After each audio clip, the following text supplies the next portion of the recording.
anything that you have on your list of things that might be interesting to say, I feel like you should say them.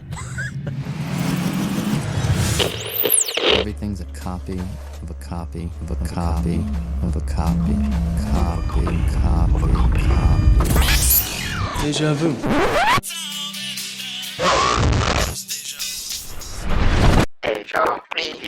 Hello, everyone, and welcome to the Deja Reviewed podcast, where we talk about the original versions of TV shows and movies that were later rebooted.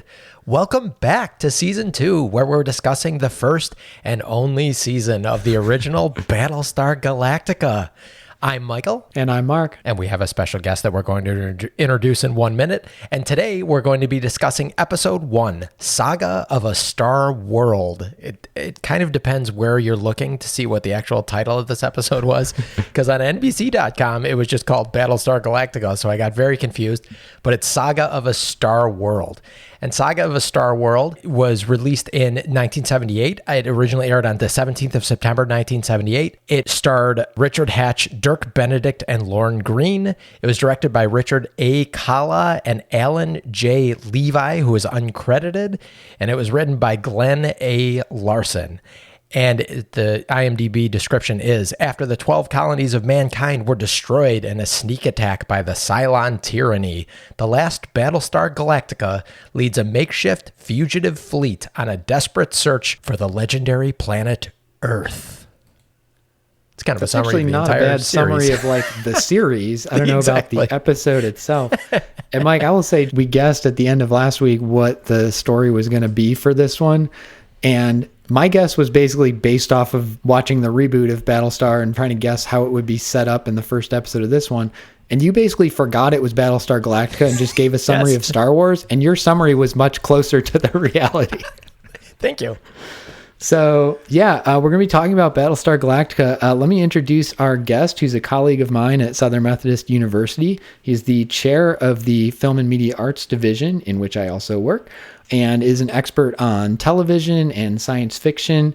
He's the author of 2 books, Rerun Nation and CSI. That is a book called CSI about the show. It is not the actual show itself.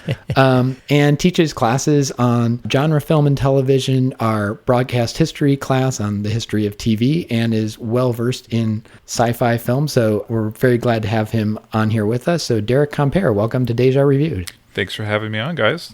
Glad to be here to talk about this particular show and this particular era in sci-fi TV, kind of a pivotal era. So I'm glad you guys go ahead. Well, and we're very excited to have our first guest. And as our regular listeners from last season will know, one of our running themes is that Mike and I do no homework or research. So it's really exciting for us to have somebody on who actually knows what they're talking about. So before we get into our discussion of this episode, Derek, can you kind of give us some of the background of what's going on in TV and film at this time and kind of the background of this show and how we get to Battlestar Galactica coming on in 1978? Sure. There's a lot going on during this era. This is what I like to recall the peak of the network TV era in terms of the audience, in terms of the power of the big 3 networks at the time, ABC, CBS, and NBC. Although this was also a time when the studios were separate from the networks. And so you have this difference between the studios and the networks. And that's actually a pretty important point with this show in particular. In terms of what was on TV in general here, this is a big era for sitcoms, detective shows were the big kinds of TV, and also 2-hour blocks of theatrical and made-for-TV movies. So several nights a week, there'd be the CBS Monday Night the Movie, ABC Sunday Night the Movie sort of thing. These were both theatrical films and also made-for-TV films. And also, coming into this, right around the time Galactica starts up, we've got big event miniseries. And these are important because these would be limited series of 4 hours, 6 hours, sometimes more than that, would come on, usually based on best-selling novels, would be very expensive, very splashy, designed to pull in the ratings. All of these factors are factoring into why Galactica happened at that particular point in terms of what's going on in the industry. Can I just ask, since you mentioned it's a big era for detective and sitcom shows, and then also these movies, was there much going on sci-fi wise, either in terms of shows at this point on network TV or in terms of these made for TV movies? Was there a lot of sci-fi being done there? There was a lot of sci-fi beginning in the 60s and into the 70s. There was always bits and pieces of sci-fi sort of floating around in TV and in film and in Hollywood in general here. The two things in particular before this that had an impact leading up to this era, in addition to Star Wars, which we're obviously going to talk about, but obviously Star Trek, even though it had ended in 1969, was a huge, huge hit in syndication and was fueling a lot of interest in developing something like that for TV. As a matter of fact, what became Star Trek the Motion Picture was first developed as a TV series in 1977 by Paramount. So they were going back and forth whether they wanted to do a new version of Star Trek for TV or for film. So that was going on over there at Paramount. This is also the era in the early 70s of the Planet of the Apes films. There were 5 of these films. They did very successful for 20th Century Fox. They made them into a live-action TV show that didn't work out well, and then an animated Saturday morning show, which also didn't work out well. But there was always this interest. There was also a one-season show of adaptation of Logan's Run, which aired on CBS in 1977 to 78. And again, there a lot of at-bats for sci-fi TV, if you want to use that analogy. Lots of kind of trying to see what's going to hit, because this is definitely something that's a popular genre in the era. But this is also something that TV doesn't quite know what to do with, and Hollywood in general doesn't quite know what to do with in terms of where we are today. So relative to where we are 40 years later, it's a very different kind of familiarity and comfort with the genre. So it was a lot more early days of being comfortable with it in terms of what could go on with TV. Is that part of the reason that a lot of the TV ventures you mentioned were based on existing IP rather than sort of coming up with things from scratch? Obviously, Star Trek, the original one in the 60s, was from scratch, but then in the 70s, they're talking about rebooting it. That's something people already know. TV versions of Logan's Run or Planet of the Apes are movies people may have been familiar with in a little comfort level. Is that part of it there too? Because that would make this different in that it's obviously referencing and ripping off a lot of existing stuff, but it's not a pre-existing property. Yeah, I think that was having a pre-existing property is, as you know, is always a good thing, or a big thing that the industry tends to do in general anyway, at any time, and they still do that. But I think there's something about that familiarity that could kind of get over the hump in terms of getting something accepted.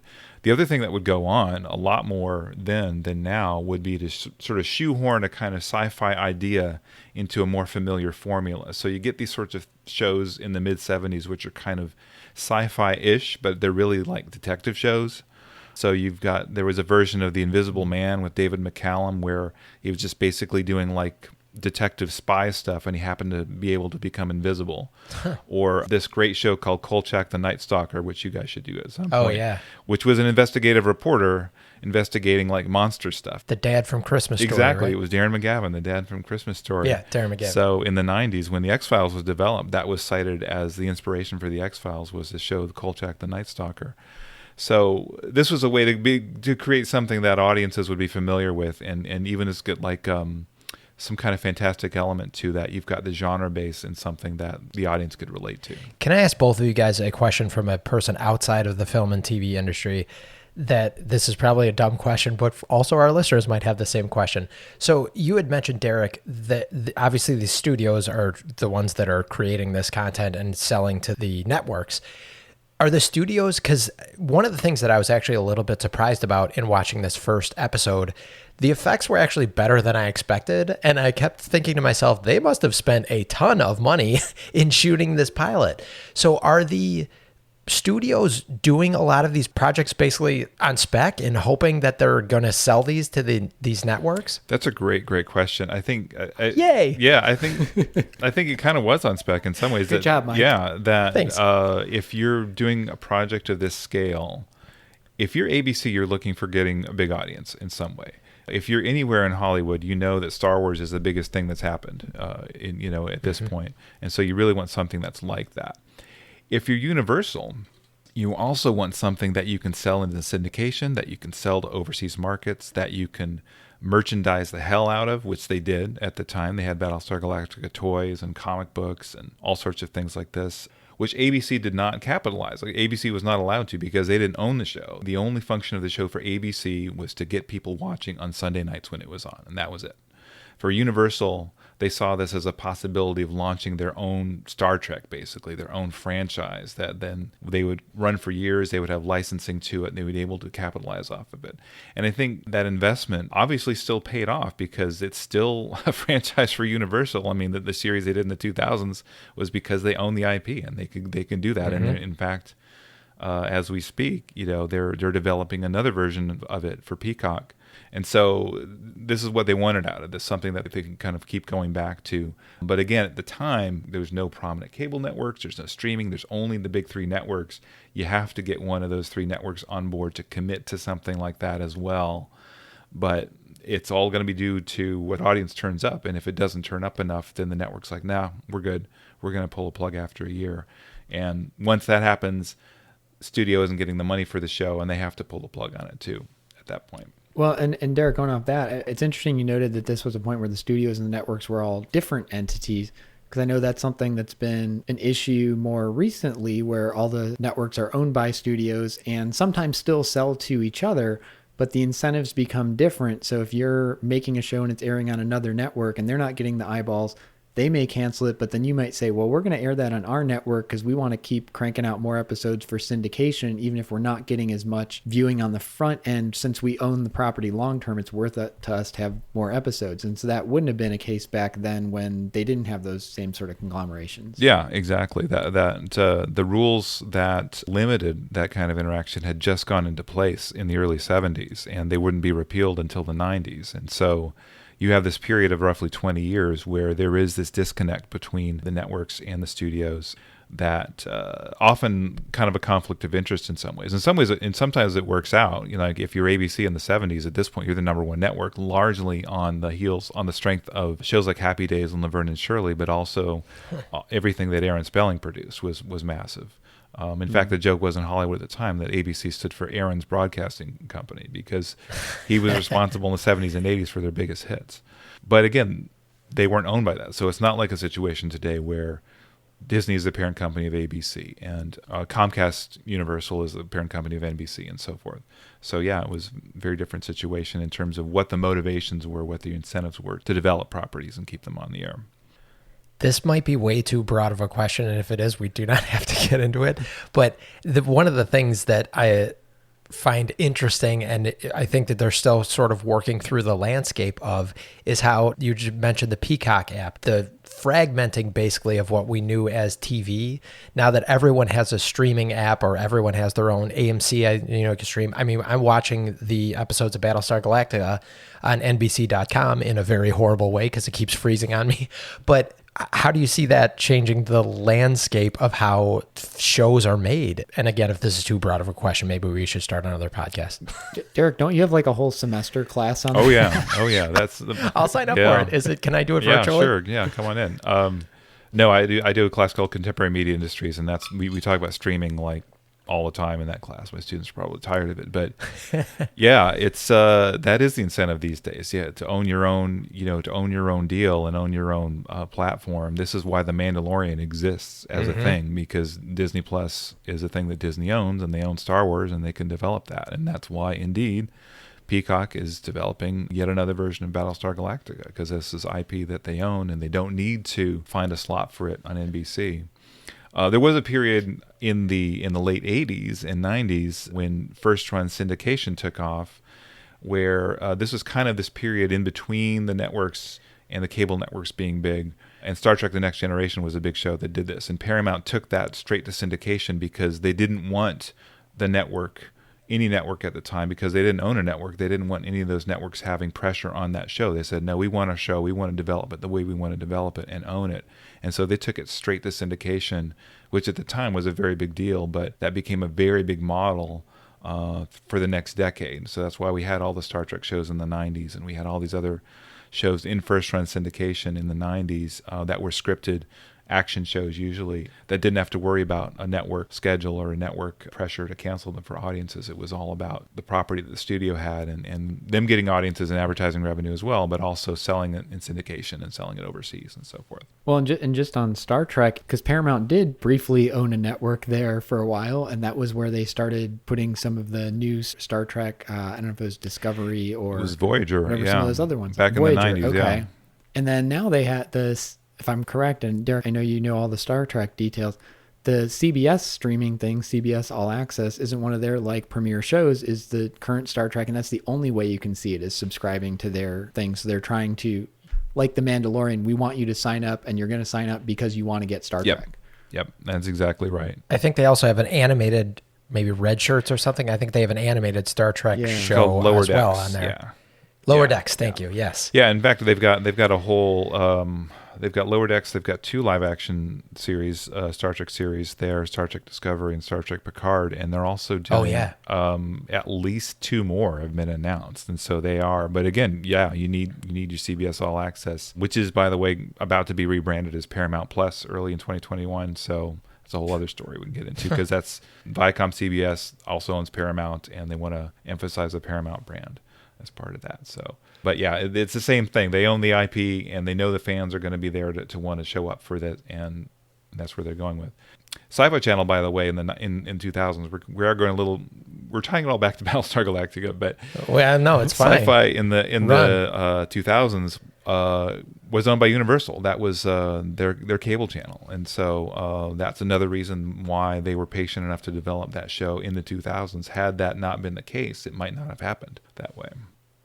You know, I'm not usually a fan of big conglomeration, but I have to say part of this, I'm like hoping that more of the media companies buy each other just to consolidate that. Because right now I'm subscribing to Disney Plus, Netflix, Hulu, ESPN Plus, HBO Max. Like at some point I am paying more than I would if I just like had cable and got all the channels anyway. So maybe if a couple of those can consolidate so I can streamline my subscriptions a little bit, that would be good. Any chance of that? You could probably cancel ESPN Plus. I don't think they've done anything interesting on the channel since actually, 85. The only reason I have that, when I signed up for Disney Plus, there was like a special where if you got Disney, and I already had Hulu, it's like if you get Disney Plus Hulu plus ESPN Plus, it was cheaper than what I was paying for Hulu. So I'm like, okay, well, I'll take it for free. And then I got very upset because the only time I thought this year, I'm like, oh, I'll watch this, was the Packers had Monday Night Football on ESPN, and we just get over the air TV, so I don't get ESPN. I'm like, I have some sort of ESPN subscription. Sure, like, nope, Monday Night Football not included. Blacked out, yeah. Yeah, they're gonna get you. I know, that's what it's all about. So I guess my last question would be, why didn't you guys do this podcast together, and why am I here exactly? we see each other all the time anyway. That's the thing. It's just, you get bored of each other. Mike, I think our question last week was, why isn't Derek just doing this podcast, and why are we? That's exactly 100%. Well, you've got some knowledge of this too. I'm the everyman. I'm the everyman character. That's right. Derek, you mentioned obviously Star Wars being the 800-pound gorilla in the room at this time. Can you talk a little bit, and I know we'll get to this with the episode and some of the things there that seem pretty directly just ripped off of Star Wars as close as they could get without copyright infringement, or maybe with some copyright infringement. You know, how did that impact? You mentioned people were looking for their own Star Wars. What's the relationship between Star Wars and Battlestar, given their close proximity, this coming out like just a year after? So the original idea for this show actually goes back about a decade. Apparently, Glenn Larson had pitched something very different in a lot of ways called Adam's Arc, which was about basically an Elon Musk type guy who decides to gather all the smartest people in the world, and then, because the world is about to end, take them into space, and they create a new society out in the stars. And so there's sort of the roots of the idea of aspects of Battlestar Galactica in there. I think that the difference basically being, by the time when Star Wars comes out and it's a massive hit, and all the studios and networks are looking for pitches that are doing this, and the difference is in the scale that Universal is willing to commit to this, to pour the money into this. At the time, this was the most expensive show ever done on TV, basically, the most expensive weekly TV show. And I think you can see that, again, keep in mind relative to what else is going on at TV at the time, but what went into the big sets, what went into the large cast that they had, the special effects in particular. And this is where it's not only about the expense, but also about the design of the effects. John Dykstra, who did the special effects for Star Wars, did the special effects for Battlestar Galactica. And in fact, they consulted with George Lucas on this in the production of this. And so this was not like a sneaky kind of thing. This was all like literally Dykstra's next project after Star Wars was Galactica. Yeah, and for a little reference there, Dykstra won 3 Oscars, actually kind of 2 on Star Wars. He won for Best Visual Effects and then a Technical Achievement Oscar for developing the camera system they use for the sort of moving shots with the miniatures. Then he won another Oscar much later, I forget for what, but something in like the 90s or 2000s. And fun fact that I looked up, because I was looking up John Dykstra before this, Mike, I'm sorry, I did some research. Damn you. He also directed 1987's video game Sewer Shark, which I remember for the Sega CD system. Yes, because it had live action sequences in it. I remember that. That's right. And that's the only game I remember from the Sega CD system. And I Night remember Trap. it being like... Night Trap was the big controversial one.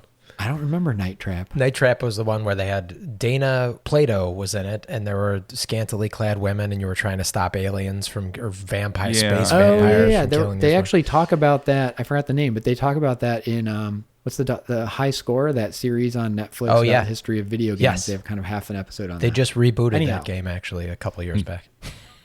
Rebooted. But yeah, I was really surprised when I saw him in the opening credits for this. I'm like, wait, didn't he do Star Wars? And went and looked that up. And so, yeah, it's interesting. Went right on this. And some of the effect shots, as Mike mentioned earlier, based on only having seen the new Battlestar, I thought we were going to see a pretty interesting story doomed by terrible production value and visual effects. And it turned out to be quite the opposite. Yes.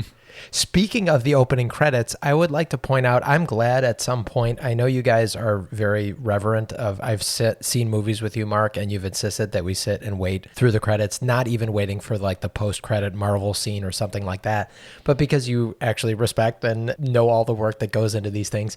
For a commoner like me, I'm very glad that we stopped doing very long opening credits with nothing happening underneath them, because this episode opens and it was like 2 minutes in just of credits just coming up on the screen.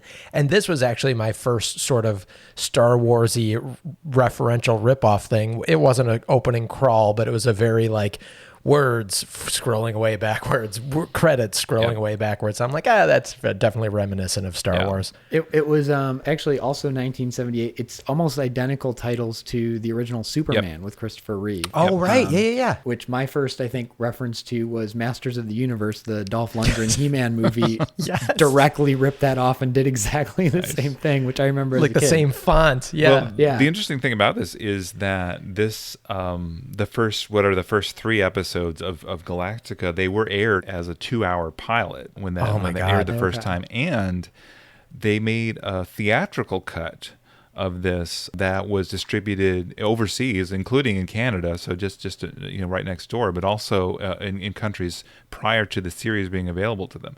So Universal they were hedging their bets. Basically, they said if this doesn't work out as a series, at least we've got this theatrical film that we can do. I've never seen the theatrical cut, but basically it is sort of the first 3 episodes sort of stitched together, but it was done from the outset that they would know that was going to happen with that. They did the same thing with Buck Rogers, which was picked up the following year. If you ever get around to doing Buck Rogers, probably won't, because there hasn't been a big reboot of it yet. But Buck Rogers, also from Universal, also from Glenn Larson, also picked up at this time. It didn't debut on NBC till 1979, but basically part of the same post-Star Wars wave of sci-fi that they can do. And so there was a big push for this coming out of Universal and Glenn Larson. And the networks were like, yeah, we'll take some of that. And same kind of thing with, big splashy effects and sets and all those sorts of things. So yeah, Buck Rogers, I remember a little bit more. That was a little bit closer to my youth. Just very twiggy. I remember the robot. I remember having a crush on the woman like that. Oh yeah, Aaron Gray. Yeah, tiny. Yeah. Yes, at that time. But I have a little bit more context of Buck Rogers than I did from Battlestar, which I had never watched other than the reboot. You had a crush on her when you were like, what, 3? Well, I liked older women. much older women. No, I mean, I don't know if that ever got into syndication. Oh, it did. Yeah, I mean, these things got around Yeah. and everything, and the Sci-Fi Channel again, because Universal owned the Sci-Fi Channel. Both of these shows were shown loads and loads in the 90s and aughts on Sci-Fi Channel in reruns. So they were circulating. That would explain there. that. But no, I was going to say, just going back to things like the special effects and everything, the design, you could see the money spent on the sets, the big sort of epic score. This is like a big Star Wars-y score, so you're getting a full orchestra, which you wouldn't get normally at the time. and everything. Yeah, in those opening credits Mike mentioned, I was shocked. I don't know if I've ever seen this on a TV show. And granted, you mentioned, Derek, that it was going to be done as a feature film release as well. But it actually credits the composer and the Los Angeles Philharmonic Orchestra in the opening credits of a TV show. Like, that's something you just expect to see in a feature film. Yeah. Yeah, it was, and again, I think that was a Star Wars effect kind of thing, because the London Philharmonic Orchestra did the Star Wars score, and so they're like, oh, we want to. Maybe the LA Philharmonic says, hey, we want a piece of that too. We want some notice, but. And I have a note specifically related to that, because there's a scene where Zach, who was he had predeceased the reboot, Apollo's brother, so he had already been dead. And I thought it was an interesting choice, one, to have Zach actually die in this opening episode, but he has this sort of heroic, I'm going to stop the Cylons so Apollo can get back and warn the fleet that the Cylons are coming. And the music, I specifically wrote this down, the music as Zach is going back to fight the Cylons was the most like low rent Star Wars orchestral ripoff. And like that specifically, I was like, oh man, this is like Muzak Star Wars theme to me. And so I definitely noted, and of course, with the orchestral backing and all that stuff, it was going to sound sort of like that anyhow, but the actual tune was very Star Wars referential when he was going back to fight the Cylons. I don't know if you guys noticed that specific part. Yeah, and a lot of it was like very, like you said, very low rent Star Wars style. And it really struck me like, look, you're spending money to get the Los Angeles Philharmonic. The problem here is not the musicians, but there's a reason why John Williams is John Williams. Right. And the composer here, I'm sure, is a wonderful person, but is no John Williams. Yeah. And the music was very like cheesy, low rent, made for TV. No matter how much money you sort of put behind it, it had that sort of vibe. I'm curious, again, I did no homework on this, but I wonder if it's someone who normally does compose for TV on things where they wouldn't have that kind of budget, and then suddenly presented with like, okay, you can hire a whole 100-piece orchestra, but that's not what he's used to writing for. Well, and in fairness to, and we're getting way off the field a little bit here, but in fairness to Hollywood composers, this was an interesting kind of pivotal time with this. So the Star Wars score itself was kind of an anomaly at the time. It was scored differently to be that sort of big and epic and grandiose, that Hollywood had been going away from that kind of scoring for about 20 years by that point. And then it came roaring back in style with John Williams to kind of build us back up. So yeah, Stu Phillips, I'm sure, I don't know all his credits, but I'm sure it was more used to doing made-for-TV movies, episodic TV kinds of things on there. I do want to point out with the theme, though, the nice little touch they do in the reboot in the 2000s. They give a nod to the music of the original Battlestar Galactica. The theme to Battlestar Galactica, the original Battlestar Galactica, is the national anthem of the colonies in the 2000s version. So very cool. Yeah, so it plays just in the few 2 or 3 episodes. They have that as the national anthem, and people kind of come to attention for it and everything. So that was a nice little nod to it. But I would have never picked that up. That's great. That's a an awesome great little nugget. Easter egg. Yeah. So yeah, before we get too far afield, Derek, can you also talk while we're still vaguely on Star Wars?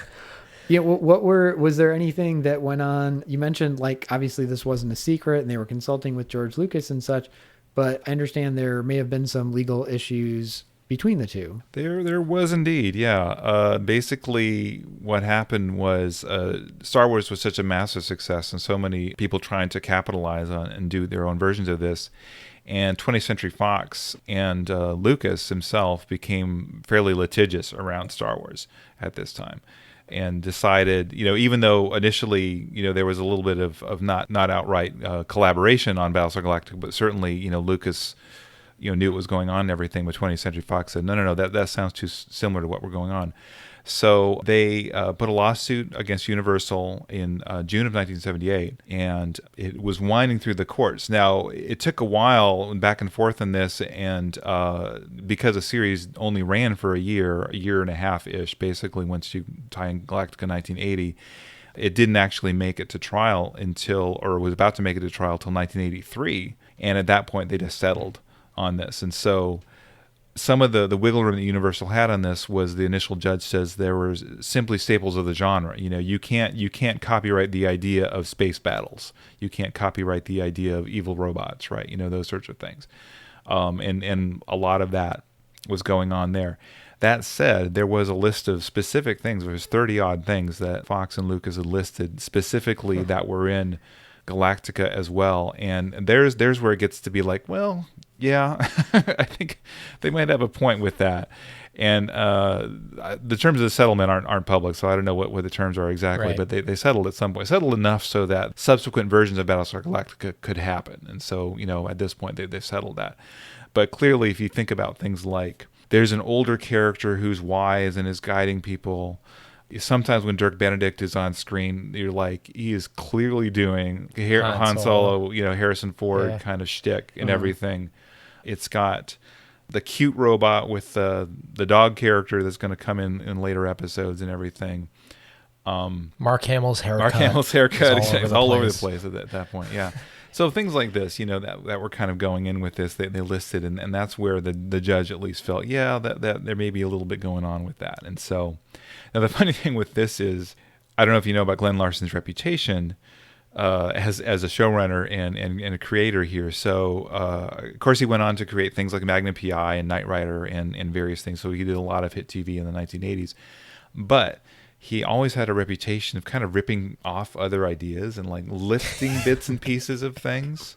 The sci-fi writer Harlan Ellison once referred to Glenn Larson as Glenn Larceny.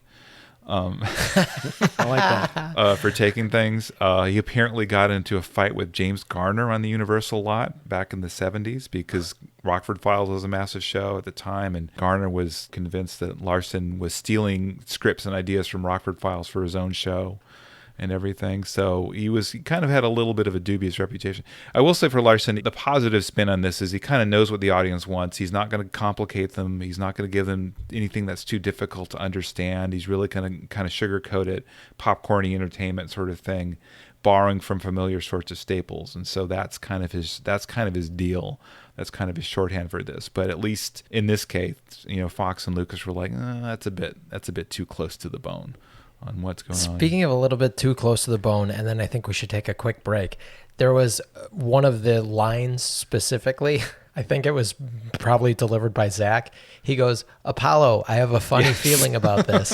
And I was like, that sounds an awful like I got a bad feeling about this, which came up multiple times during the Star Wars universe. And I was like, that was another one that might have been in that list of 30 things where it's like, oh, come on, you're hitting a little bit close to the vest. There was a recent Mandalorian where somebody said, I've got a bad feeling about this. And we were watching it with the family, and my wife and I both laughed, and the kids were like, why is that funny? And we're like, because they say that in all the Star Wars movies. Yes. It's a reference.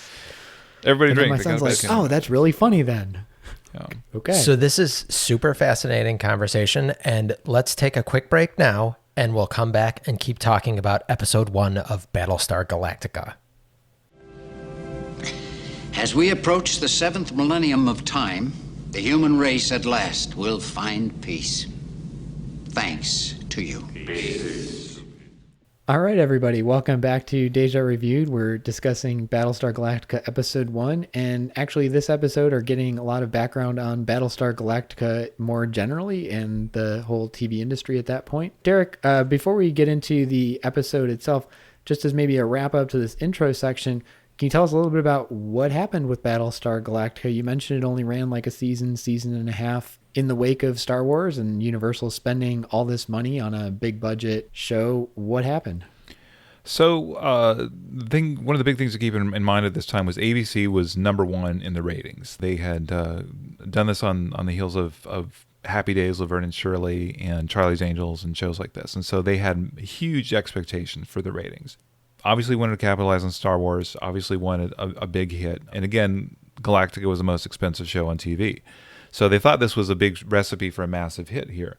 So as it turned out, went on Sunday nights, the ratings were decent initially, and then they just started going down week by week.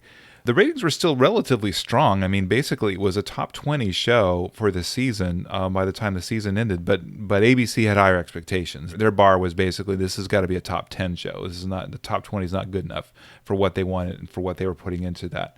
and the adults were sort of falling away from the show as well. So by the end of the season, it was mostly kids were watching, and the adults weren't that interested anymore.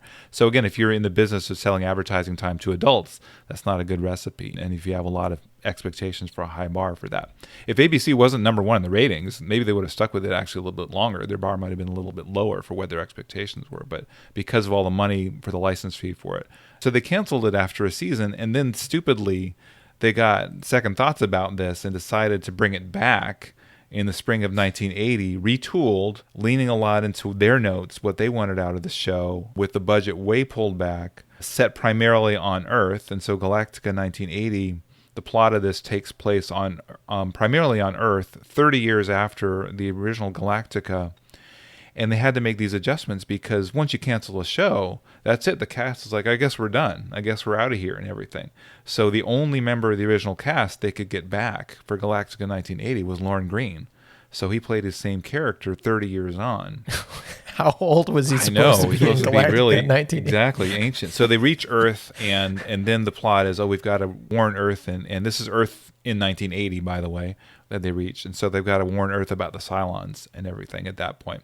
They're reusing all the special effects shots from the first season. They're reusing everything they can on this. The writing was worse. The ratings were worse and everything. And so it just seemed like, why even bother going through the gesture for that, to have this? If the executives at ABC would have decided to be a little bit more patient and stick with that, maybe they could have had a longer run of, a few more seasons.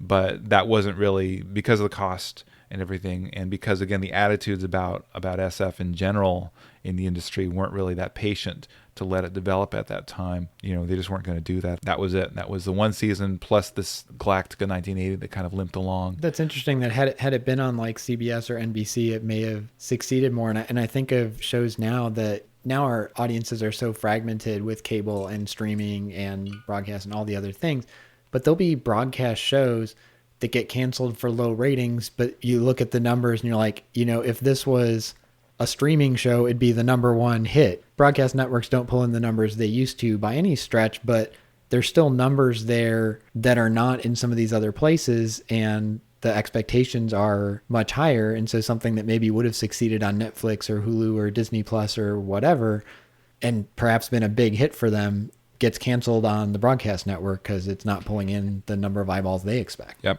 I feel like in defense of the networks, though, when they're airing something, they have real estate. They have like time block real estate that they have to give up. Whereas in a streaming network, anyone can, obviously they have bandwidth issues, but anyone can slap eyeballs on what they are putting up at any time. Yeah, you have sort of the infinite roster versus the okay, we need people to, if they don't want to watch this show, they're not watching us at this point. Exactly. And that was what they ran into. And there's like, they can't have that. And that you want to show growth. You want to show at least you're maintaining the audience that you had there. And if you're losing it, it's like, nope, we can't have that. So yeah. That is funny though, just to think that it was a top 20 show and still got canceled. Yeah. Even in the 3 network era, there's 7 nights a week, multiple shows on per night and 3 channels. Like, I would think a top 20 show, you're doing reasonably well. They just couldn't make it work. I think because it was so expensive. The argument is that, and I think it's a fair argument to make. Like, if they would have stretched it out, then the cost would have been amortized over those years, right? If you're building expensive sets, you're shooting expensive special effects, a lot of that you can reuse, particularly the sets and the costumes. You can just keep reusing those for years. And so those were costs that they could have easily recouped, if they would have kept the show on. Those wouldn't have been new costs every year. But they weren't thinking that way, and they were just looking at the ratings for this. And I think, they saw the trajectory of it. Once the audience goes away from something, it's really hard to bring them back. And I think they saw that as well. What they did with Buck Rogers, the similar kind of thing happened, even though NBC was in last at that time. But the NBC did give Buck Rogers a second season.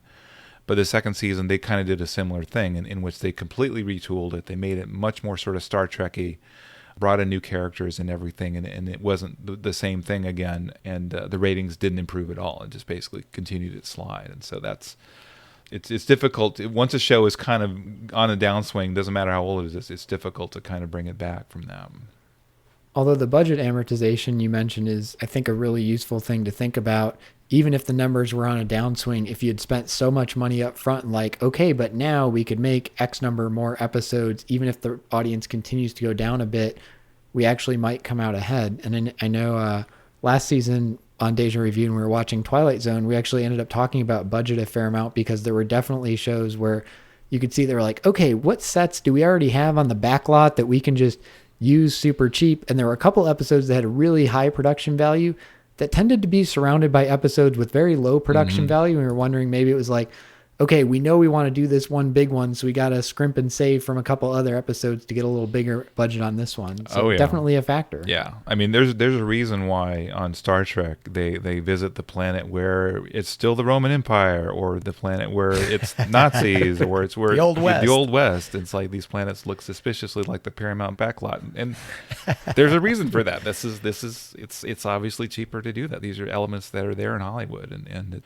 they're much more readily available than building something new. And you don't have to apologize for that. That's just kind of the nature of the business, to be able to do that. So good directors are able to do things within a budget, right? Oh, yeah. Something you said, Derek, that I think is a kind of a perfect segue into one of the main themes about this episode that I wanted to talk about. I've been on improv teams where there's kind of a problem member of an improv team, and we're like, we're just going to not have this improv team anymore. And then everyone except them comes back and forms a new improv team under a different name. So I'm wondering if the difference between Battlestar Galactica in 1978 and then the Battlestar 1980 or whatever it was called, the when they came back, was maybe to trim this terrible cast down, because I mentioned this a bunch of times during Twilight Zone, because as an actor, I get that like we're watching something from 40 years ago, but was acting this bad? Because it was aggressively bad to me, way worse than watching 1959 to 1960 Twilight Zone episodes.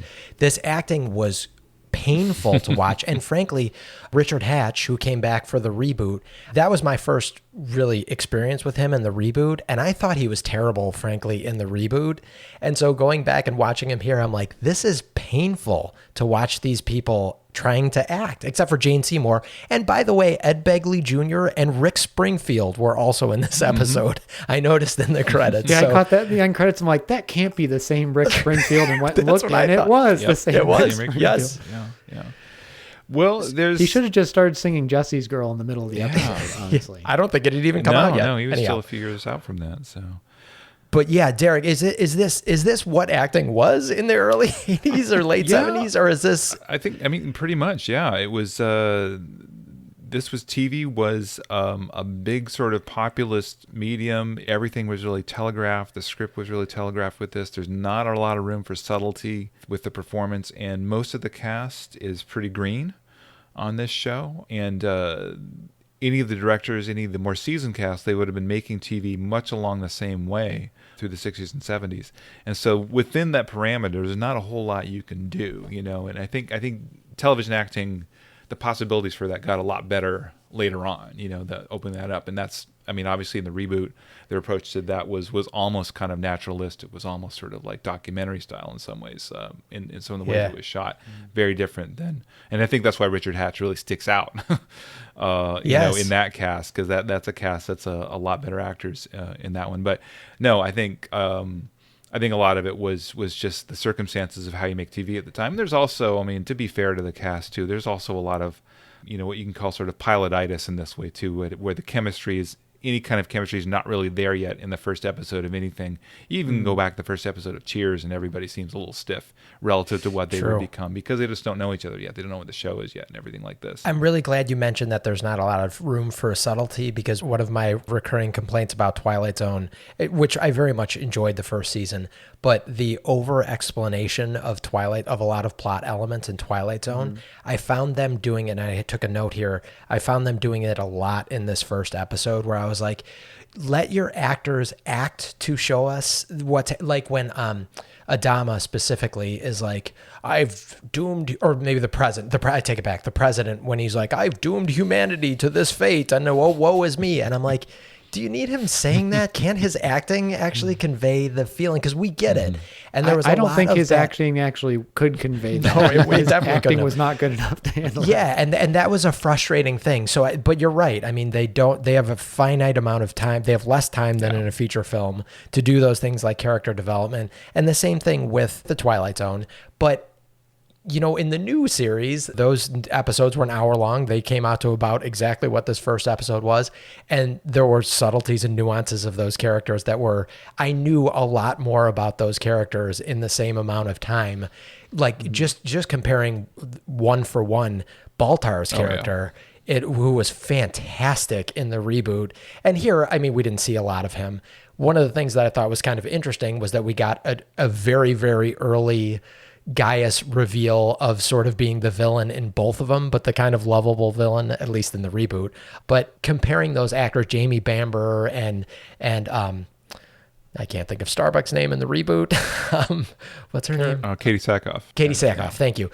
Like, and Edward James Olmos. Not that Lauren Green, I thought he was the kind of the standout that was a little bit better than everyone else in this episode, but just one for one comparing those characters to, it's like, oh man, the subtlety of those actors, those brilliant actors that were in the reboot, it just made this tougher even to watch. No offense to Dirk Benedict either. Derek, can I get your thoughts? This is just something based on what Mike was saying that I'm speculating with zero information because I don't do TV history, but I do a lot of stuff on technology effects on aesthetics is kind of one of my research areas. Is there any impact? Like I'm thinking of like the size screens people were watching in the 60s and 70s, and a lot of people probably still not having all color TVs at that point. And just like you almost had to be bigger and less subtle for things to show up in a way that now when you're watching this on their 50-inch HD TV, you can get away with more nuance the same way you always can in a film. Yeah, no, absolutely. That's absolutely the case. And that was basically TV at the time really kind of beat you over the head with the plot exposition, with the emotions and things like this, because it's trying to get your attention on again, as you said, a relatively small screen, not a lot of detail. And so when you do get some great performances, when you do get some nuance and some interesting things going on at the time, it's like a breath of fresh air. And this is why, I mean, I mentioned Rockford Files earlier, and this is why I'm a big fan of that, because James Garner has a hell of a lot of fun with that show, and so the other actors, they usually get on that, because that's one of the few network shows that was long running, was able to kind of open up a little bit in that sort of realm. But Galactica, not only is there this being made in the dominant kind of way things were made at the time that's an issue, but it's also they are writing it to kind of appeal to kids. They are writing it sort of in a younger sort of way, which I think even at the time would wear on the audience a bit, you know, unless you are a kid. I was a kid at the time. I was like 9 when this came on, so I remember watching it religiously. But watching it now, I can see like, yeah, this is like the scene that Michael mentioned of I have doomed the colonies to this fate and everything. You can, if you're a kid, you kind of need that sort of moment and everything there. You kind of like to sort of realize what's going on. But if you're not, you know, and it's not quite cheesy enough to be enjoyable, you know, if you're looking for it for that reason, you know, so it's in that weird sort of zone where it's very earnest and very sort of exactly what it's claiming to be without a lot of subtlety. Actually, the most subtle point in the episode was probably the one at the end, where the refugees are rejecting that woman because she's a prostitute, basically, and you know, and that was only really conveyed through the cues of how they were interacting with her. They didn't say she's a prostitute or a whore or whatever. They just, and so that was the one little bit of that whole scene actually was kind of interesting for this. This is the one little thing of, I can see a little bit of texture of, you know, where this could possibly go with that. But yeah, you're right. And you also don't know how much they have to, since we haven't watched the rest of the episode yet, like how much they're setting up there to then follow up on later and establishing the sort of race or class or jobism within these populations. But yeah, that was much more subtle than the one that jumped out to me. I wrote down, when the Cylons are attacking, they say, Atlantia Death Squadron, attack. I'm like, that's aimed right at kids. Like, if you don't know what's going on, we're just going to say, this is the Death Squadron attacking the Atlantia. Well, it's funny you bring that up, because I'll tell you who could have used a little bit more subtlety in their plan. I definitely loved the reboot's Cylons lulling the humans into a sense of security by having them go to the summit every year for however many years until finally they go in and attack. Whereas this one, they're like, let's just no subtlety. I feel like they could have done a little bit better of lulling the humans into a bit of a sense of security. One thing that kind of goes to this point too that I noticed a lot in this episode, which is maybe the difference between a series, what they think is going to be a long running series versus a movie. Did you guys notice how often they were saying each other's names? They were like, Starbucks, Starbucks, Starbucks, Starbucks, Starbucks, Apollo, Apollo, Apollo. And I was like, oh, they're trying to get us to know these names right off the bat. Because like you mentioned, Derek, this is a big cast. I mean, it was a pretty massive, I assume for TV, especially at that time, this was a massive cast that frankly, they kind of looked a little bit alike. A lot of the male characters looked somewhat alike, and all those technicians on the bridge. Yeah, I'm glad Zach got killed off. Yeah, because I could not tell the difference between Zach and Apollo. And they're all wearing similar uniforms with the helmet on and through the window. And speaking of their helmets, this is something I wanted to ask you guys. I felt like their helmets looked like pharaoh headgear almost. And I was wondering, because Vader's helmet was supposed to look like samurai, I think was the inspiration for Vader's helmet. And I was wondering if they're like, can we get away with it if it's Egyptian inspired instead of like samurai inspired? Well, there was also, they mentioned the Egyptian civilization, that opening voiceover about like, maybe these were seeded by the Egyptians and who originally built the pyramids. Which and they're called Apollo and whatever, all their names, their call signs or whatever. Which I thought gets Mike, partly to your point about the just sort of over explanation of everything. I really love the comparison, where you said like the first episode of the reboot versus the first episode of the original, just how well we knew the characters and stuff. Yeah. And man, this one, like everything, they were just beating you over the head with that whole opening voiceover. If I was the editor of the show, I would have just cut it out. You don't need any of that background, but they're like, we got to make sure you understand every detail. And it reminded me a little bit of, maybe this goes to this era where they're sort of figuring out big budget sci-fi. There's a great video online, I actually assigned my editing class to watch, about the re-editing of the original Star Wars movie and like how it was scripted versus what ended up on screen. And one of the main things they talk about is like the original opening crawl and all the background it had and how much detail and stuff they were trying to like cram at you. And they chose wisely to like really strip it down to like, what do you need for this story? And we'll let the audience figure out the rest of it as it goes. And I felt like they could have used some of that here because they were just trying to throw everything at you in very non-subtle ways. I mean, that opening scene with the preparations for the summit basically existed so somebody can get up and like explain the whole history and background and there are 12 of us colonies and we've been battling for this long and here's our enemy and blah, blah, like stuff that all of them already knew, but we need some reason for somebody to say it out loud so the audience can get it. Yeah. And I guess if you're doing a pilot and pitching a pilot, that's the difference. It's like, okay, we promise this is going to be cool. Like we just have to spit all this information out to people in the first hour of it so people know that it's going to be cool. And then it turns out to not be cool at all. Yeah. And I think some of this is the wariness about science fiction in general here. I think that other genres wouldn't have needed as much kind of deliberate exposition, but I think the sense of the executives and the producers at the time was that the audience needed a bit more hand-holding just because you're in space, because there's all these things going on, even though it was, the situation was pretty, easy to understand once you kind of got it. So we've talked about this a million times on Twilight Zone. Like we've seen a million time travel plots. We get the accepted standards of TV and movie time travel, but the audience seeing it for the first time not first time, but seeing something in 1959, it's like, I don't have Back to the Future and Terminator 2 as references to what happened, or even Looper references to like what could happen in time travel. It was good till the end. And I hate to say good things about him, but it was good till the end. But yeah, to have that context, you're exactly right. I think, I know I'm sure you're right because you know what you're talking about, but that goes along with how I feel about it. It's like, they didn't have this breadth of context and this breadth of stuff that they've already seen to be able to compare it to, because frankly, Mark and I were working on a time travel screenplay, and it's like, we can assume that the audience knows a lot of things. Like we don't have to. That's what I loved about Back to the Future.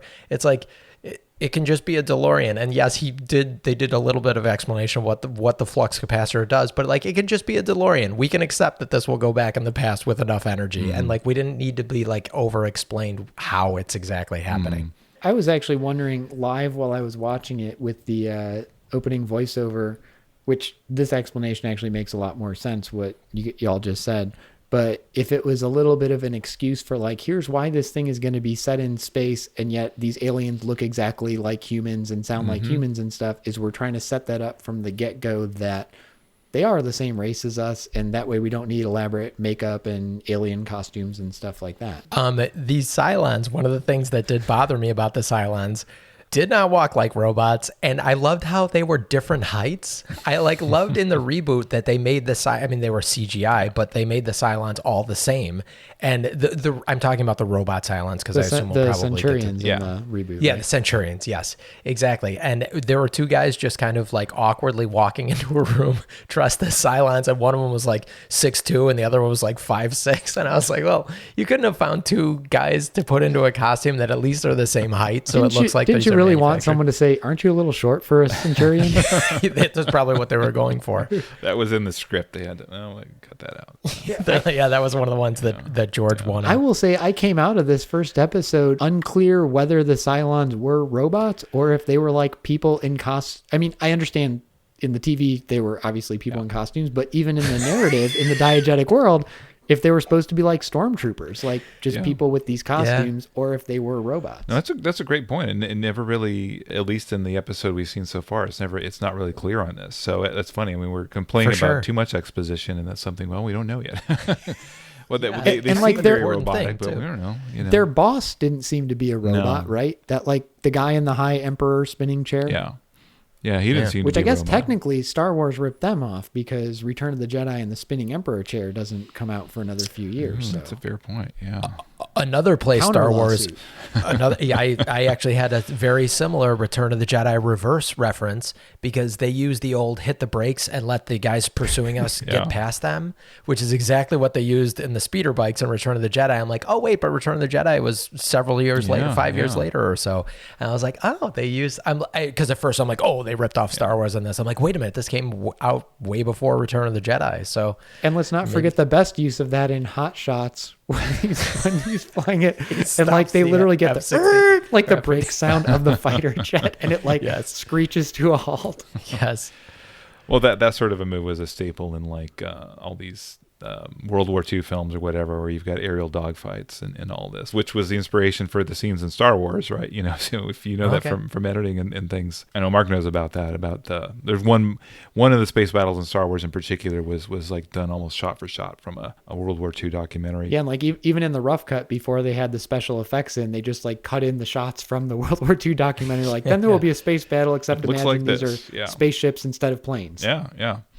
But NBC had a show called Black Sheep Squadron on right before this, which was set in World War II and the Pacific War and everything. And so the idea of like fighter pilots and like fighting enemy planes and everything like this, there were shows that were doing that, you know, with similar kinds of terminology and similar kinds of moves and landing on aircraft carriers, you know, essentially is what the Galactica is. And so those sorts of elements, I think, were, again, ways of creating a milieu that was familiar for the audience and helpful. And again, it's one of the things that Ron Moore in the 2000 series, they really leaned into, and they militarized the hell out of that show. And so they really made it so even like people that were in the military really enjoyed it, because they leaned a lot into the terminology, into the way people would talk and act and everything like this. But the seeds of that were there in the original Galactica. They decided to use that. I love that you keep bringing that up, Derek, that they basically had to make sci-fi more palatable to everyone as they were kind of feeding it to them, because Lost, I feel like, is one of the more recent, well, it's not even that recent anymore, but kind of, hey, yes, this is sci-fi, but this is something, it's more of a character study, and so many people got into Lost, which I don't think they even realized was a sci-fi show. And I've been trying to get my wife to watch the reboot of Battlestar Galactica, just with the argument, it's kind of a soap opera. I mean, like it's a soap opera in space. Frankly, I think the most interesting, or my favorite of the newer generation of Star Wars movies has been Rogue One, because it's a war movie in the Star Wars universe, and that's I loved it. And so it's interesting watching, and I completely agree that the 2004 reboot, you mentioned it's so gritty. It had kind of that Office documentary, not that it's like The Office, but that documentary feel to it. And it was just so dirty and gritty and real. And the characters, of course, were amazing. The acting was great, but set against this background of this desperate war. And what really worked in 2004, and maybe we'll see, maybe we just didn't get enough context from this first episode, but I love your optimism. well, the desperation at the end of the first episode of the reboot, because the Cylons were not super efficient at wiping out humanity, I felt like, in this version of it. Yeah. Whereas in the other, and I loved how in the reboot, they would do, however many humans are like 63,000 remain or whatever. And that is a scary, scary number. To have that small of a pool of humanity left. I mean, we're so based on, genetic diversity, and that's the reason our species has survived for so long. And you're really cutting into that gene pool by only having these 64,000 people or whatever it was left in the reboot, that I felt like we didn't get that same sense of desperation. However, a scene that Derek referenced at the end, those people that were giving grief to the woman who was probably a prostitute, in like 2 days had fallen into some of the worst despair I've ever seen. These people were like crawling on the ground, all bandaged up. I'm like, you haven't eaten for 2 days. Like, we literally have game shows that people have to go survive for 39 days. Like, I thought that was kind of funny that group had fallen into such just shambles after just a couple days. You got to show it somehow, and the people crawling around on the floor helps. Yeah, Mike, I wanted to say, I think that when we were doing the Twilight Zone, it was interesting because we weren't comparing it directly to the current one. We were like looking at each, and it was also an anthology, so each episode was kind of its own thing. And here you almost can't help but compare it because so much of it is so similar. I mean, the reboot, I was surprised at how much of it was fairly directly lifted from this in terms of the overall plot and the characters and the structures. But the things they changed made a big difference. And I think you hit on one of those key ones, which is really this sense of so few humans left. And also the Cylons plan. Like in the reboot, you mentioned the Cylons sort of lull them into security over years and years. But also, like, then they basically like nuke all their homeworlds like simultaneously. Right. Whereas in this case, their plan was like, we'll take out the fleet and then we'll have a few fighters like fly over the cities and like set some things on fire on all the planets. Like, you didn't get that sense of like total global destruction. You got the sense of like, well, we just lost a big battle and it was like World War II London got bombed out or something, but the people are all there and they'll find some way to survive. And then when they say we're trying to wipe out all the humans, I'm like, really? That was the best plan you had for how to do that? And so you didn't get that desperation. And bear in mind, in the reboot, they didn't know that the Cylons even existed anymore. They had been going to the summit every year, right, and they thought the Cylon, however many years it had been since the Cylons actually attended the summit, all of a sudden they show up looking like humans, because it'll be interesting, spoilers for 2004, Battlestar Galactica, and probably this one. It'll be interesting in this one, what's the explanation that they actually were able to go hide and create these human-looking Cylons? So I thought that was also kind of an interesting point, because the other thing, obviously in the reboot, one of the most important things is that these Cylons have infiltrated humanity, right, in higher up levels. So the fact that they didn't even know that the Cylons were still around was a huge part of them not realizing that the Cylons had infiltrated them, which was amazing. Yeah, and you mentioned the summits that they, every year there was some place they're supposed to meet, and the humans would send a delegation every year, and the Cylons would never show up, and the series starts with that, and the first time in forever the Cylons show up, which was such a brilliant opening. I was thinking about this in editing class this morning. We were talking about, when in doubt, like, look at the beginning of your movie, because that's like just so crucial to get the opening right and hook people. And I couldn't help but compare, like, that's one of the best opening scenes to a series I've seen. Like, they set up there's this summit, the Cylons have never shown up, the people are there, and then they show up and then just wipe out the humans. They're like, oh, crap. Whereas this one starts with 5 minutes of opening credits and then this giant long voiceover over random space/amoeba footage. It's 10 minutes in before anything happens, and then it's like a long diatribe about the background. And it was like, this is how you don't start a show. Yeah. I'll bring it up again because people love it or hate it, but Lost had one of the best TV openings I think I've seen in 30 years. Yeah. It was fantastic. And like you said, Mark, they got right into this frenetic action of Jack Ryan. And not only were they able to do that, but there's a lot of character building that they did with very little dialogue, with just what people were doing and how people were reacting to that opening crash. By the way, you guys, spoilers, there's a crash at the beginning of Lost. Spoiler alert if you haven't seen 2 minutes into the show. Yeah. I want to throw the other two things that jumped out to me in terms of changes that the reboot made that I thought were just so fundamental and really changed the dynamic and made it work, because a lot of the plot elements were the same. Yeah. One was what turned out to be one of the main themes of the first season of the reboot and continued throughout, but particularly the first season, was the civilian military dynamic and the difference between the civilian leadership and the military and what their goals are and who is going to be in charge of this remaining part of the population. And I thought it really, even for episode 1, you lost that whole ability to do that tension with this one guy who's sort of in charge of the one remaining Battlestar and is the one remaining civilian leader. And so it's just everyone looks to him and there's no conflict of leadership. So that was a missed opportunity that was something that was so well played out in the new one. And the other thing, and this may end up changing, so maybe I'll be wrong, but in the first episode, there was nothing about the Cylons coming from humans. There was just a sense that they were two different races that have always been at battle. And that was such a interesting ongoing dynamic in the reboot of knowing the humans had created the Cylons and the Cylons had rebelled, and you immediately had this consistent tension of the sort of creator versus the created, slave versus master that undergird that entire dynamic. And here it's like random robot race versus our heroes, the humans, which Mike actually guessed last week pretty accurately what it was going to be. And I was expecting more of the like some relationship between the two and the backstory that we didn't get here. But I think it's interesting for how closely they hewed. A couple of the really big changes they made are the things that really make the reboot work and interesting in terms of the drama and the emotion and the stakes. I know we're probably talking more about the reboot than anything, and maybe this is going to happen. Which we should. Yeah, maybe we should watch it instead. Maybe this is going to happen. But one of the things that I felt so connected to in the reboot is how President, what's her name? Rosalind. Mary McDonald? Rosalind. President Rosalind.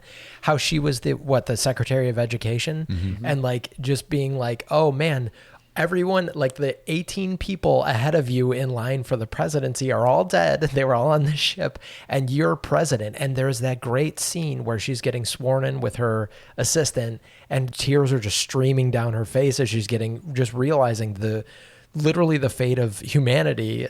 I mean, imagine as disastrous as that would be, having all those people ahead of you get assassinated, whatever happened, up to the point where you rose through the ranks that way. But then in conjunction with that, almost everyone you know and love ever has been wiped off the planet. Oh, by the way, you have cancer, and you are now responsible for this ragtag fleet of surviving humans. The stakes that they put them in 2004 were just so much higher than the stakes that I felt that they had here. And that was, which was just so important to that whole series. It was about, I mean, Mark, I joke about it all the time with what we've been going through with the pandemic. This is not a political thing. This is like survival of humanity mode that we should have gone into or should be going into. Right. It's like we need to like protect people. And that was what they had done such a good job in the reboot establishing in one episode that they didn't here, I don't think. I never made this connection until you just reminded me that Rosalind was Secretary of Education. Wasn't in that Kiefer Sutherland show, Designated Survivor, wasn't he also the Secretary of Education and everyone else died and he became president? I hate to break this to you. I have not watched a single second of Designated Survivor. Well, yeah, and I have not. I watched some of the show when it first came out. It wasn't terribly great. It was interesting because I think he was either that or like Housing and Urban Development or something. But I'm like, Secretary of Education, I wonder if it just has this sort of place of like, yeah, that's the person you wouldn't think of as the person who's then prepared to be the leadership. Not in this administration. I wouldn't take any of them. Can you imagine Betsy DeVos running? Oh, dear God. Oh, God. I want to throw out one other thing about watching the first episode, and Mike alluded to this earlier, but I would like to apologize for all our listeners who took our advice and we said, watch this along with us. And, well, I guess maybe apologize for that, but also pointed you to NBC.com. That is maybe the worst streaming site I have ever seen. And aside from the dropouts, mine thankfully did not glitch out as much as Mike's. The thing that blew my mind is they have a show that has built-in commercial breaks, like places where it's like, don't, cliffhanger, fade to black, to bring you back after the commercial, clearly how it was aired. They don't put the commercials there. They just randomly put them usually in the middle of lines. So the character's like, I think we should, and here's our 30-second commercial, except then by the end, they were like 2.5 or 3 minute commercial breaks. Shame on you, NBC. It's just a terrible way to do it. You have built-in commercial breaks. Put your commercials there. And my stream froze every single time it went to a commercial break, so I would have to reload the page, and then it would reload to about 2 minutes before. So I've probably seen this episode 2 or 3 times at this point. It would load to about 2 minutes before, I didn't want to skip ahead because I didn't want to have it screw up again. So then I'd have to watch another. So I watched double the amount of commercials and probably an extra 20 minutes of this episode. So shame on me for being so stupid. Well, it's really making me think for future seasons, we need to look better at what the availability of these is, because it really made me appreciate Twilight Zone being available on Netflix, and I can just pop in and watch an episode, play through fine, no breaks, no glitches. I am not looking forward to dealing with that NBC streamer for multiple more episodes. Derek, what thoughts do you have about this episode, especially as someone who, and I know it's probably been quite some time since you've watched the whole series, if you have actually made it through the whole series. What should we be expecting? Is this going to get any better? Is this going to get worse? Are we going to actually feel bad about ourselves for the next few episodes? I think it depends on what you think about familiar TV staples and kind of tropey sorts of plots and things like this, because that's what's to come. I mean, basically, the episodes, rather than pulling in some of the SF ideas and everything, which, again, some of the shows that were around in the area tried to do, what they're doing instead of just kind of leaning into the familiar sorts of things like we've already talked about a bit. So we've got an episode coming up very shortly, which is a lot like a war film kind of plot. There's an episode coming up which is sort of a Western frontier town kind of thing. I think they even do like a heist kind of thing going on and everything, right? So it's, again, what's sort of familiar to the audience. The other part of it too is, and I'm not sure if they were far enough in the production to realize this was happening, but the character of Starbuck became like a fan favorite pretty quickly. So the sort of wisecracking, smart ass kind of guy and everything. And so they give him, a lot of the sort of lines and comic moments and things like this. And he isn't the main protagonist, but he's always one that's like, really tight with Apollo and everything and try to make that. So they're leaning into a lot of the kind of Han Solo-isms even more than they did in that initial episode. And then some other characters just kind of fall by the wayside a bit. Athena, I barely remember, what goes on with Athena. They're sort of setting her up in this episode to be with Starbuck. Yes. But then that doesn't really, the obligatory woman undressing scene was like, great, just another sort of staple of TV at the time, just which is just a silly scene. But speaking of that scene, Starbuck, after most of humanity had just been destroyed, really trying to get in there in like within 5 minutes of finding out that everyone he's ever loved is dead. I probably shouldn't have flown at the time and would definitely not fly in the modern series. Just the gender dynamics is something that we brought up repeatedly on Twilight Zone and kind of things, how they would fly there. Derek, you mentioned the sort of woman undressing being the staple of TV then, and I think still now that's kind of a ongoing thing. The one that jumped out to me gender-wise with this was when Zach gets killed, they're on the radio or vid screen or whatever it is with the president. The president's like, what was that? And Adama is very stoic. He's like, that was my son, Mr. President. And who had just killed. And then cut to the one female on the show just like weeping, melting bawling, down. No. And I'm like, oh, come on. And there's also something about, and she's the communications officer and just had a very Uhura vibe, like, okay, that's where we're going to put our token female, is they're the communications person, I guess.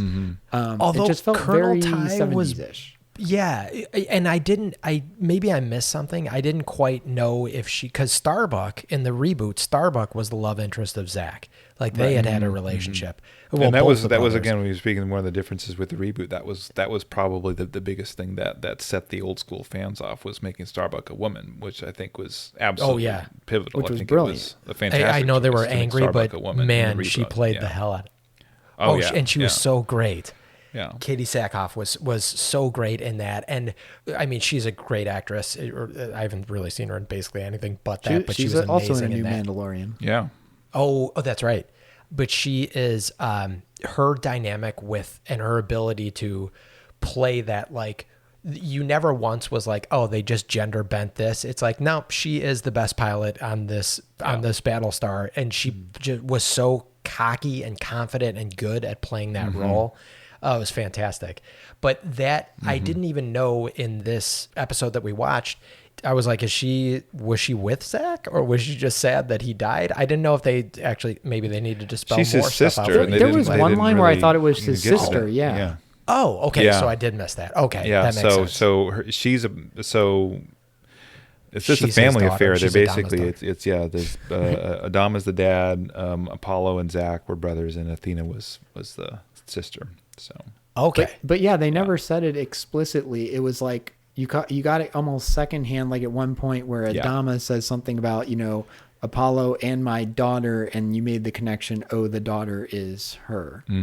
But yeah, Okay. for something that spent a lot of time spelling out important details, I really had no idea who she was for most of the episode. Yeah, she was obviously more important than all these other drones that were on Galactica, Yeah. but it was not very. No one's more I missed important it. than Rick Springfield and Ed Begley Jr. So, did you guys, before, I know we're probably going to start working toward wrapping this up, but did you guys watch Caprica, the prequel to the reboot show series that was also on Sci-Fi? I did not.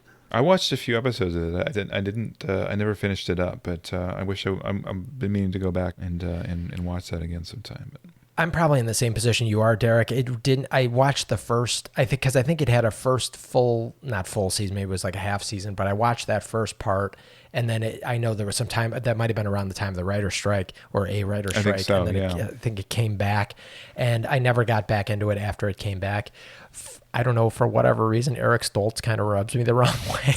So I wasn't as into it as I thought, but it was fun getting back into this world and hearing them mention Caprica and seeing Caprica, which is, I believe, where Jane Seymour's character was when the attacks happened, right? Oh, one other thing I did want to mention that was also different in adding to this sense of desperation for humanity was when they put out the call to, like, hey, everyone, get in your ships and get off the planets. I was like, oh, it was much cooler that it was only these ships that were still left. I mean, I guess they were still, there might have still been humanity living around there, but it was kind of this call to arms, like, hey, get whatever civilian ships you had. And the other amazing part that I thought that they had in the reboot was, it had been so long since they had seen the Cylons, and everyone's like, oh, the Cylons are gone, that, remember, the Battlestar was decommissioned. Like, that was their send-off of the Battlestar. And the other thing that was so cool about that is when the Cylons were shutting down all the ships because they were hooked up to the internet, the Galactica was like, well, we're not hooked up to the internet. And it was such a cool dynamic between man versus machine that they have not clearly set up in this series. No, not at all. And also playing with that dynamic of, it's not just like these are the last humans. It's like, and the only thing they have left is this rickety old about to be decommissioned ship. Right. Instead of, in this one, it seemed like the Galactica was one of their primo ships. It was out there for the big peace conference and such. Yeah, I remember a scene in the 2004 version where they're like, get the torpedoes ready or whatever. They're like, the torpedoes are actually like a museum now. And they're like, well, clear it out. And they're like moving those like ropes, the red ropes with the stands, like they're kicking all that stuff out. Well, and I guess in the original's defense, the internet was not a thing really yet that we knew about. So they wouldn't have been wired in and wouldn't have had that as a trick to have sort of a virus. So And even beyond that, I think the idea of humans creating robots that would then turn around and kill the humans was an idea in SF, but it wasn't an idea that you would see in like film and TV so much at that time. It was certainly in novels and stuff you would have it, but I think it became a much more familiar idea once we got the Terminator. I mean, that's the obvious connection there to the missing sort of bit, to make that the plot point in the reboot. But yeah, in the original, there just happened to be these evil robot things for 1,000 years that have been fighting the humans. So that's a really good point there, because I think, like, going back to what Mike said about time travel, I think that's another one that is such a common trope these days. Like, anytime where there's sci-fi and humans create robot, they're like, well, the robot's going to turn against them now. That's how these always go. And it's almost hard to envision a time when, like, that wasn't a trope, you know? yeah. I want to throw out two things as we kind of wrap up or get close to wrapping up, hopefully, the discussion of the episode. We always do try to talk a little bit about the production on these. We talked some about the special effects being better than we thought, although I felt like they got worse as the episode went on. Or that there were some that they spent a lot of time and money on, particularly some of the spacecraft shots and the moving camera against the moving starfield with the ships moving, that looked very good. And then like some basic green screening that was done terribly, particularly down on the surface of the planet. But the one thing that just jumped out to me as somebody who does media that was just so bizarre and that people making a TV show would have known and still somehow screwed up was the stuff they were watching on their vid screens. And I want to use two examples. One, when they're talking to the president and he's on a video screen and Adama's like watching him on the screen, but the president seems like unaware there's a camera there. It's the regular camera angle you would use to shoot that scene. And then they just like put a little like glaze filter over it so it looks like it's on TV, but he's not like talking into the screen like they would in Star Trek or anywhere else you've seen video communications. And I thought at first, I'm like, well, maybe he's being thoughtful and like looking away, but like, no, he's clearly like looking at something else in a different direction. And they keep cutting to it multiple times, which was weird. And then the other one is when they're watching the news broadcast footage of Caprica being bombarded by the Cylons. And like they're getting this broadcast on the ship, first of all, which was weird enough in itself. But like the city's on fire, everyone is running for their lives. But the footage they're watching continues to cut to different angles. Like someone's still live directing and editing the show as the Earth is on fire around them, which I love. Like that is dedication to your news broadcast. That's right. And screw the director of that production for showing us killing the dog. I hate when they kill the pets and I was so pissed. The second I saw the dog, I was like, damn it, that dog is about to die. And then at least though it didn't really look like he died because the column fell and the dog was on the other. Maybe the dog survived. Yeah, I thought it was going to be like Independence Day where you have the dog like running and just barely escapes from the blast as it comes down the tunnel. As thousands of people die in a horrible fireball coming down the tunnel, but the dog lives. Yay! Yeah. Well, and then like, we have the flower garden with the word peace spelled out, and like let's cut to peace blowing up like 15 different angles in time, and then the flag is burning, and they're like, no, right? Yeah, and I was like, okay, can we get any more obvious with these tropes? This is what they did. Yeah, it's fascinating when you go back and look at this. You know, so if I can point out, I mentioned the beginning, and like I said, beginnings and endings I always think are important in the edit. This may have been one of the worst ended episodes of television I've ever seen. Even setting aside the story and production value and everything else, they had like two really perfectly made moments they could have ended the show. One, when they're like, you know, right after the opening credits, where is it called and where is it and what's it called, which is super on the nose, but they're like, Earth, and you could have just been like cut to end credits. That's where they're headed. Or you have the scene with the traitor Balsar being revealed as the traitor, and he's like, okay, well, what are we supposed to do? We have to go exterminate all the humans. Then do it. End.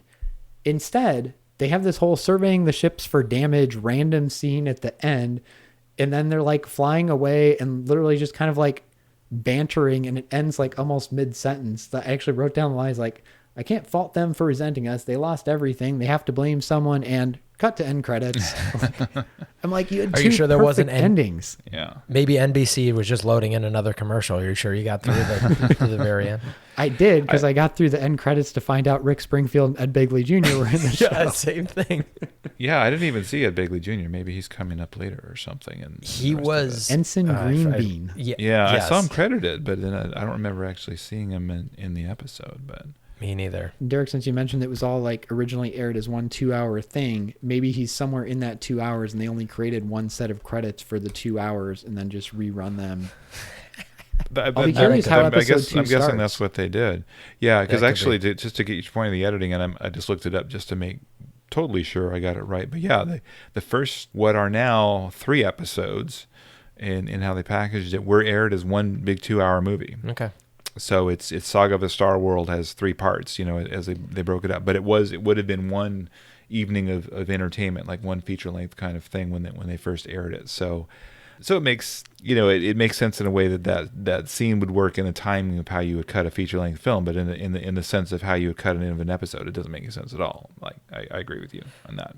And that could be why these naming conventions are so confusing, because there's the IMDb has different episode titles versus where NBC.com, what we're actually streaming. So that could be part of the confusion too. Well, I'm not trusting NBC for anything when they can't even figure out how to stream their own shows. Why am I going to believe them Yeah, about I the think we names? should use IMDb's episode titles, not NBC's. Yeah. Well, you can keep an eye out and see if things rotate and the different streaming licenses coming for things. So maybe it'll be picked True. up by a more.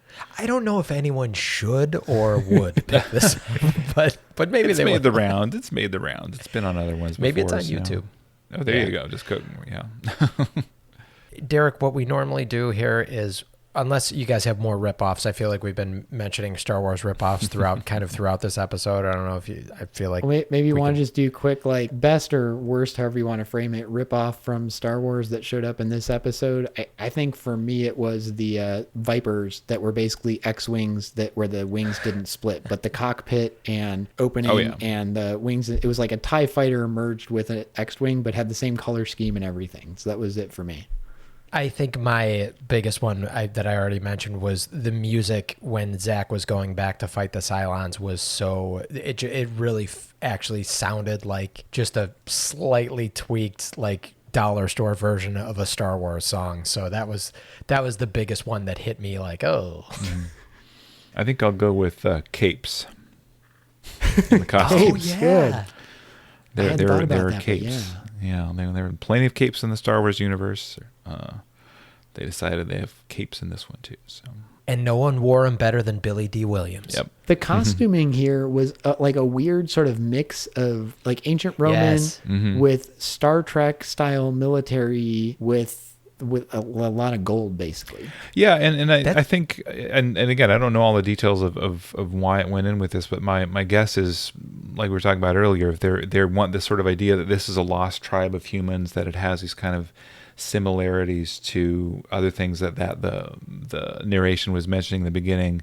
I think that's they're deliberately trying to pull a sort of elements in there, that makes you sort of, this is reminiscent of the Egyptians, or this is reminiscent of the Romans, or whatever. So I'm really glad you mentioned capes too, Derek, because it was very, very distracting to me that Adama was wearing a cape. I'm like, is this military uniform that he's wearing a cape? And I didn't think about that, and I didn't take a note of that until you actually mentioned that, because that was very strange of a choice. Well, yeah, I was a little confused over whether he was the commander of the Battlestar to start with or not, because the other people under him seemed to have military uniforms of some sort. Yeah. And Yeah. he, I thought, was like a dignitary who just happened to be on the ship, but then it turned out he sort of was in command of the ship. Yeah, it was an odd choice. And again, I think something the reboot did so well with the military civilian dynamic between those two that was very much blurred and just unclear what the hell was going on here. yeah, I agree. Well, should we try to rate this episode out of 5 stars? I don't is that even possible? know what the scale is on this. That's exactly. I'll open us up just because I have the same thought. I feel like I'm going to give this a 3 out of 5 because I have no idea where it's going to go from here. And I will say it was obviously executed 1,000 times better in the reboot, but this is an interesting idea. I do think that it's that this desperate gasp for humanity, that they're on the run from this other civilization or species or whatever that they've been doing battle with forever. It's an interesting concept, I guess. Yeah, I was leaning the same way as you with I was really thinking 2, but it's actually much better done than I had expected. We had heard so much about how terrible the original show was. And The effects were. The acting was terrible. fair, but like, look, I was expecting just like disaster on all fronts, and for Like Flash Gordon type disaster. yeah, or I mean, honestly, you think of a lot of the space travel stuff we saw in Twilight Zone. Now, those episodes had a lot of interesting themes and stuff to think about, and I loved a lot of those. But the difference in like what they were doing on television in terms of the design and execution on Twilight Zone versus what they're doing with this, I mean, it's like night and day. And like you said, Mike, there's a ton of interesting stuff raised here, even if it's not executed as well as it could be. So I'm going to go with a 3, although I'll say I think that's grading on a curve. Like if I was grading this against the current reboot or, you know, even Star Wars around the same time, very different. 4. But for what they're trying to do for big budget sci-fi television, and maybe one of the first big budget sci-fi television-y sort of things, I think I'll give it a 3 for like they tried to do some interesting things, and some of it they did actually pretty well. Derek, as someone that has a little bit more knowledge of where this is going to go, can you give us a taste maybe of how you would rank this episode out of 5 stars? I can see where you're coming from with a 3. I think I'd lean a little bit more towards a 2.5 myself, in relative to everything else going on. But maybe a 3 as well, just in terms of degree of difficulty, because again, nothing in this genre at this scale had been attempted for TV to this point. And so this was kind of a big deal, and kind of going in an area that really had only been seen in feature films to this degree. So got to give them some credit for that. And I actually generally like the design choices that they did with the way the ships look, the way the costumes look, those sorts of elements. I think that work really, really well and are fairly distinctive. The story itself, as you said, this is it's an interesting story to tell. At least, in principle, this idea of what would become of that, where it goes with this, that is the thing. So the character is not as well drawn as they could have been, and again, that was something that, as you said many times, that was something that the reboot really got much better with who these people were. So kind of bland characters, but an interesting sort of idea and start, but not great, not super great. And they did a fair amount of world building. I mean, granted, a lot of it was very exposition-y and on the nose, but like they've set up these 12 colonies being named after the sort of 12 signs of the zodiac, and that Earth is the 13th colony.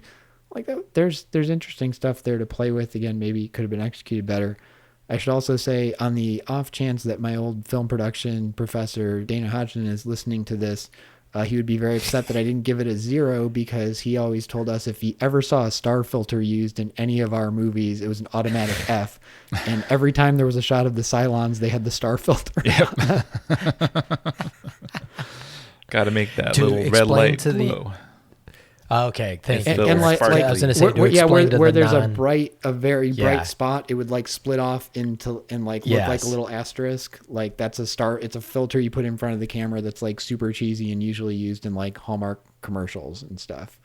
And like I had a professor who is super adamant about like, if I ever see that, you are failing the course. So it amused me to see here. As Derek alluded to, we are going to see where this is going. So as far as we can make it. Are we? So are we ready for next week's teaser, Mark? Should we? Yeah, what's next week's title?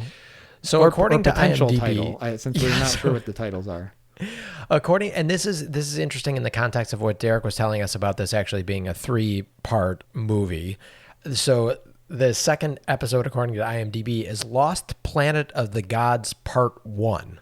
So it's Lost Planet of the Gods Part 1, but let's assume that this is continuing on basically. Yeah. These first 3 episodes are basically this all one sort of...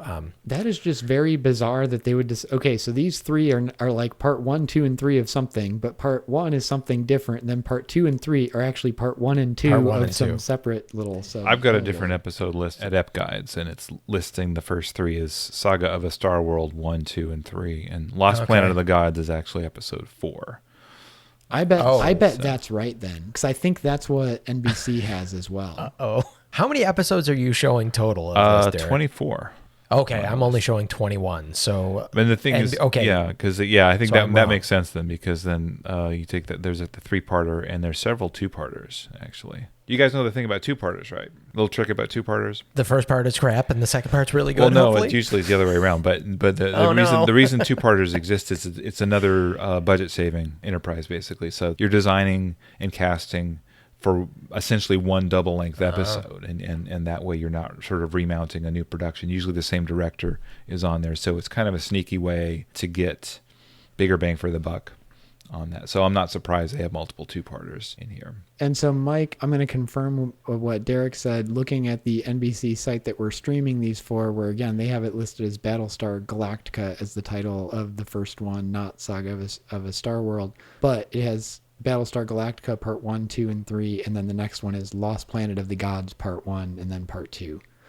And I'm going to also confirm what you guys are saying. So now as I'm looking at IMDb, Saga of a Star World must be the same thing as Battlestar Galactica, because in the IMDb listing, Saga of a Star World is 2 hours and 13 minutes. So it must be those first 3 episodes that they're which would get us to the. So basically, we have two. no new Yeah. information to go off of, but we're just going to guess what happens next anyway. Mike, you want to take a stab at it? I will say, let's see. There are Cylons. Well, we're not going to find that out yet, but there's going to be Cylons that are actually already on the Battlestar Galactica. So I'm going to guess in this second episode that Jane Seymour she didn't already make it her way up to Battlestar Galactica, did she? I don't think so. So they're going to pick up Jane Seymour, and her kid or whatever, and hopefully that dog's still going to be alive. And I think we're probably going to see a little bit more of that. You alluded to, Mark, that conflict between the civilians and the military, and we'll probably have that moment where, oh, here's the new president because the other one blew up. And I'm going to go with following off the very tail end of this episode where we started to see some sort of infighting among the humans.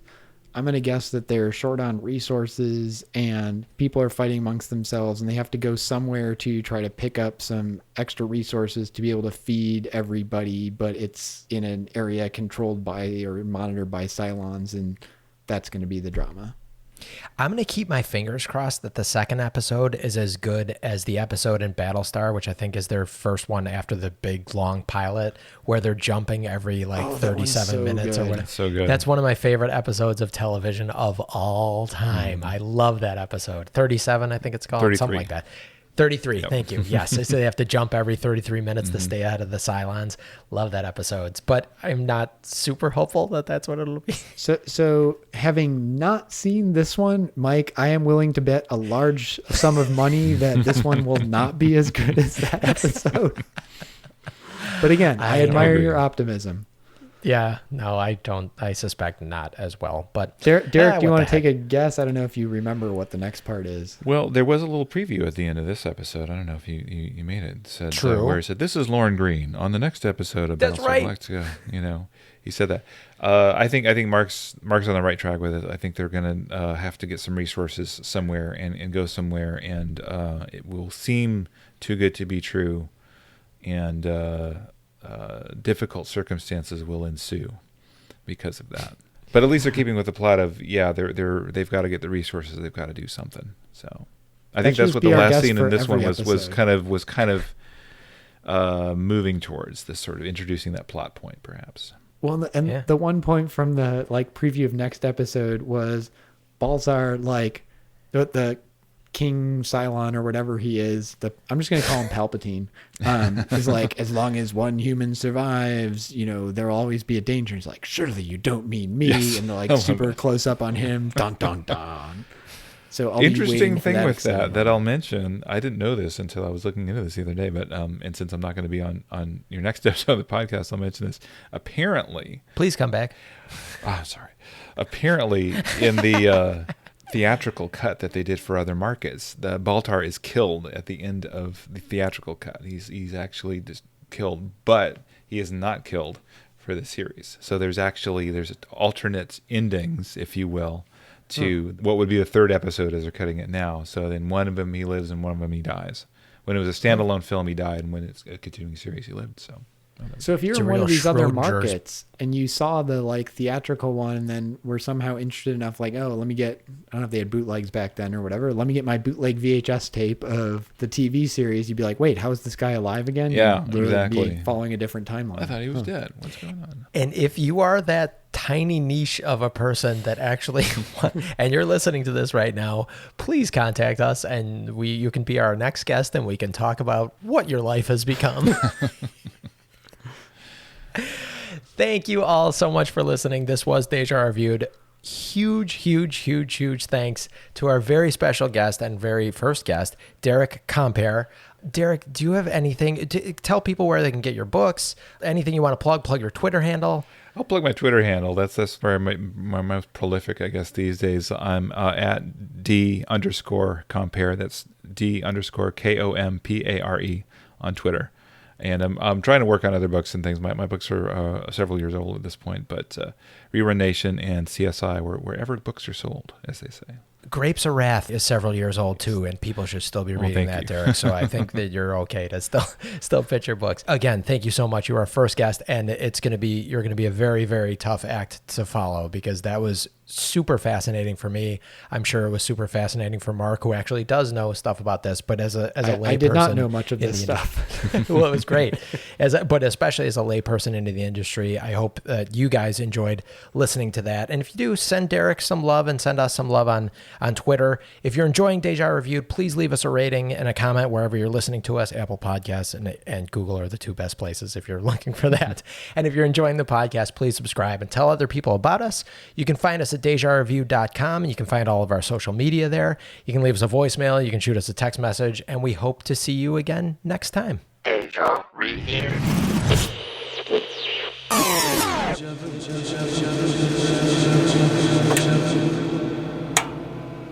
Do you want to bring us back, Mark, with your leading question? Even though I'm an attorney and should probably be able to.